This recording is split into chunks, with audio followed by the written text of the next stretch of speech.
Now, what this part shows us is it is consistent with today's prophecy. The no, the government of the United States is cannot occupy the land of this and take control of this land, and this is what they do. But what they did was they draw up a decree in these later days, also spoken of in Revelation chapter 13, and also in Daniel chapter 3, where they made a golden image and made it come alive. But this part here in Revelation 13, in verse 11, I believe it is, it matches the most. With that, let me get to this part here.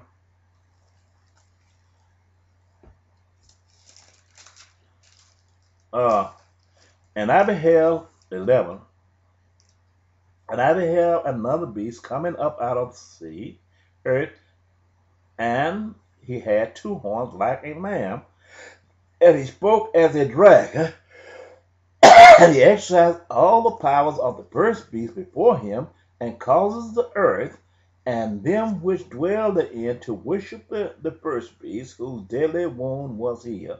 And he does great wonders, so that he maketh fire to come down from heaven on the earth and the sight of men. Stop it right there. These were the governmental bodies that they set up in Afghanistan and Iraq. This is set up here when Darius, the two Darius and the Media and Persia taking over this here. These two kings, them taking over this here. Nebuchadnezzar. The sinister mind, people that despise the Chaldees who didn't like Daniel, that was left in here, they went and created a decree. These were the governmental bodies of the establishment after these invasions came and took the king over, took the lordship over of the kingdom. Well, what happened was they, through sinister meaning, they took and created a decree. This decree becomes a weapon of deceit to cause them to transgress when they know that these is accustomed to. Daniel was accustomed to praying to his God. This was the same part that the World Trade Center was played in the part of the same decree that these peoples had made. They set up the Twin Tower World Trade Center buildings over here, these super nations, and said peoples cannot buy and sell their goods if they is not part of this democratized system.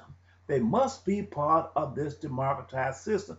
Now we gonna control their resources and everything. They can't buy and sell their goods unless they part. And that comes under the umbrella of the law called democracy. In other words, if they serve their God, who gave them the law of Moses, they cannot buy and sell their goods because they're not under the umbrella of the decree which was set by the Gentiles, which is called the law of democracy. So the law of democracy, which created by man, was being placed above the law that was created by the God who created all things and made all things. This was the same way it was when you see Daniel chapter 6, that these rogue people that was there, who was over there, had mingled themselves with the children of Israel, had in secret set up a decree that this is the rules and regulations of the land of the habitat here, and you don't alter not. This making the king thinking that it was in his best interest, but they were making him, causing him to transgress against God secretly. This is the way the World Trade Organization was set up. It was set up not in the interest, but it was set up in the interest to cause the nation of the world to abandon their faith towards God and join a democratized system which cannot be changed, and it become abomination to them and causes them to sin against God. And they say, well, you violated this democratized system. Why I say this? We see also in Mr. Babylon, where this Mr. Babylon in Revelation chapter 17 is some bare similarities of this here by them using the vessels of God. These people were drunk by the mitrate of the saints. What happened was, I seen the Secretary of State, how she talked to the people in Pakistan. I see how she talked to the people in Africa over there. She really talks to them real hard as if she is at authority, and the heart is hardened over here. She talked about if you don't like a certain rules and regulation, you come up to the democratized system and you vote and say why you don't want, you're a coward, you don't want the women's and children to be a part of this. But she told them to come to a democratized system and vote on it. Everybody said, well, we come to a democratized system. Well, once they sign a decree and they go vote for it to become democratized, then they're not bound, no more bound by this law of Moses. They are bound by the law of democracy. And if someone is caught violating the law, which he changed from this to the democratized system, then once he become in violation,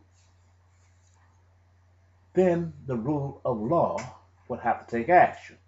But what the nations that forced the democracy on them, they saying that we are not going to be the one enforcing law. They forces the governmental body that they have set in place to enforce that decree. So they say, well, we are not done it, but they demanding that the peoples that take the rams that they put in power, which God called in Jeremiah chapter 24, I believe it is, bad pigs, basket of bad pigs, and a basket of good pigs. Well, they give the authority to the outside world, give the authority to the bad pigs, and these would be the ones that the bad pigs would take on the law of democracy and take the law of Moses out of the vessels, which is from the peoples, which is the vessel of God, and place it in it and become abomination. So what it do? God showing that this would be what would take place, curse.